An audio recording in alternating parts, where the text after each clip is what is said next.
Okay, so today you guys are going to join us on our very first project here on the new property. That's coming up next.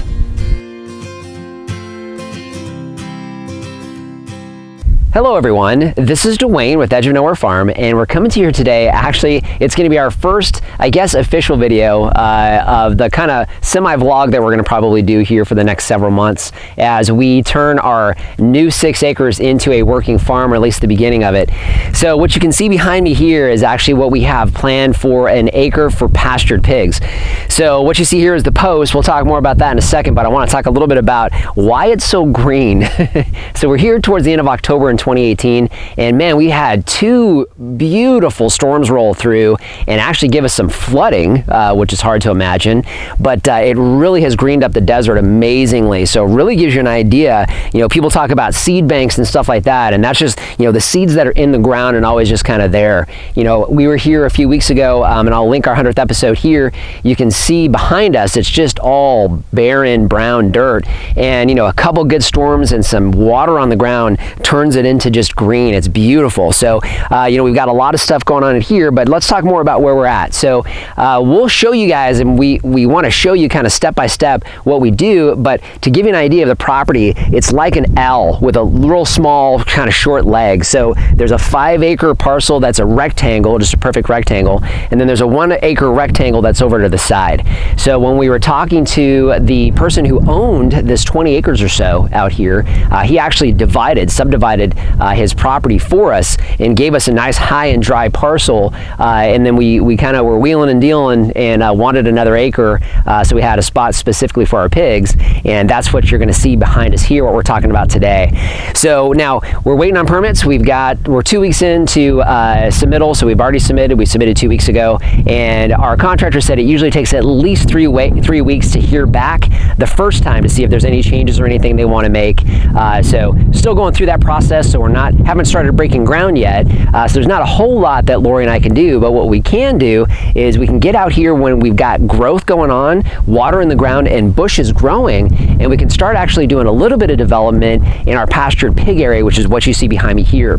So where we're at the first marking point. So this marking point on that rectangle would be, let's see, we're northwest, so it's the northwest corner of that rectangle. So we've got this 1-acre rectangle that comes through here, and then what we're going to do is we're going to actually cut paddocks in there, so probably 1/4-acre paddocks to specifically run pastured pigs through. So what we're doing today, what we're out here doing today, is we're actually going to be taking some of these bushes and we're actually going to be trimming them up so the pigs can get underneath them. So the idea here is we're not going to clear this, but we do want to make sure we've got bushes and we've got protection for those pigs because they need to be able to get out of the sun, our intense sun. So we're going to be doing some planting in here. We're going to do some desert trees and bushes that we're going to get in here ahead of the pigs. But for today, what we're going to do is we're going to kind of do a little bit of clearing of some of the bushes. So if Lori wants to slide in, we're going to look at this first one. So this bush right here on the corner probably won't stay. We may wind up pulling it out depending on what we kind of do with how we set up the paddocks. But what you're looking at right here is a creosote. So for any of you who have smelled that desert kind of smell after a rainstorm, it comes from this bush. So if Lori wants to slide even closer. So what you really smell is you smell these little seed pods. So there's little tiny seed pods. And so when it rains, these guys have oil in them. And if you squeeze them between your fingers, you can kind of smell that kind of desert just after rain kind of smell. It comes from these creosote bushes. Really strong, musky kind of smell. So what we're going to do, we want to save these whenever we can because there's very few trees in here, but it's pretty bushy. So what we're going to do is we're going to bring these up so the pigs can get underneath them and lay underneath them for when we're running the pigs. So what Lori and I are going to do, we're going to spend the next couple hours trimming. So what we're going to do is we're going to come back and show you what we've done. That's coming up next.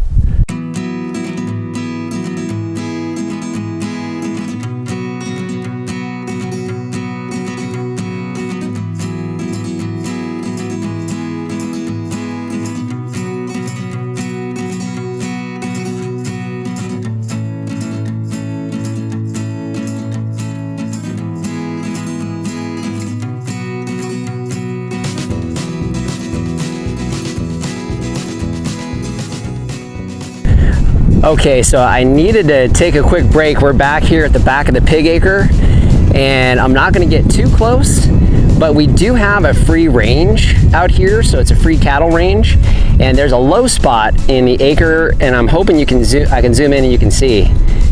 But we got a little buddy hanging out in the middle of our pig acre saying hi. So we're gonna give him a little extra space today, work around him, but I had to take a quick break and show you guys. How cool is that, huh? You don't see that in the city. Okay, so we're back. So was that cool or what? We're sitting in there getting some of the underbrush cleared out from some of these creosote bushes, and I look up and here's this bull staring me in the eye. Man, that was so cool to see. You know, we already knew that we had a free range area out here, and obviously we'll fence them out wherever we can. But you know, this is free range area and free range cattle out here in Whitman. Man, to see it just kind of sitting where we knew we had kind of a low spot in the pig area is kind of cool. So what I'm gonna do, I'm gonna walk you guys through. So what we did, Lori and I spent the last couple hours coming through our pig area. So as I walk back, we've got it staked. Maybe we'll show you guys that another time. But basically we've got kind of a high spot in the middle of that 5 acres.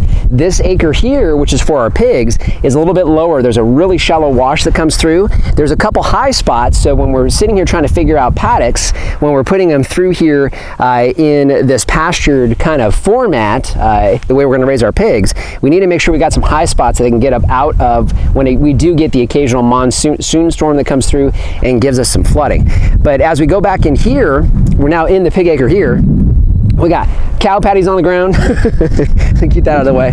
But as we're walking through, you guys get an idea of kind of how big this area is. When I showed you guys that cow was actually on the other side of the acre. It was actually in the lowest spot back there in the corner. So we know we've got some trees. We've got a pretty good sized mesquite tree that's back there. So we know we have some water that pools up and stays and goes down into the ground, which obviously we're going to continue to do.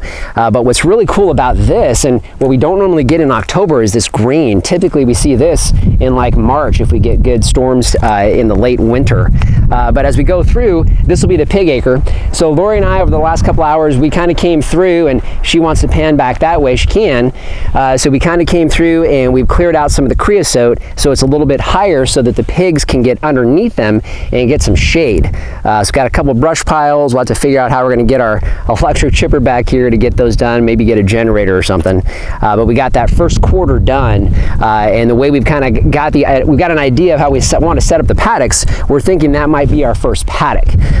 But just kind of want to give you guys kind of a general sense and feel of what this first acre that we're starting to do a little bit of work on for our pigs is going to look like. So that's this.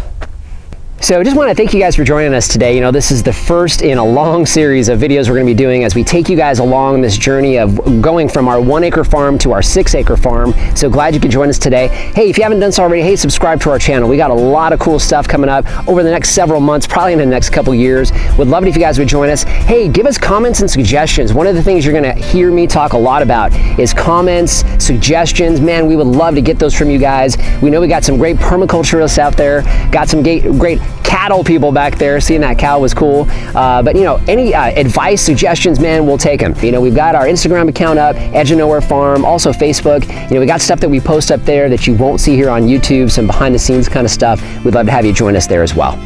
So just want to thank you for joining us today and remind you, if we can farm on the edge of nowhere, so can you. Okay, so today you guys are joining us for our very first video, or I should say project, or start over. It's not our very first video. Okay. Yeah.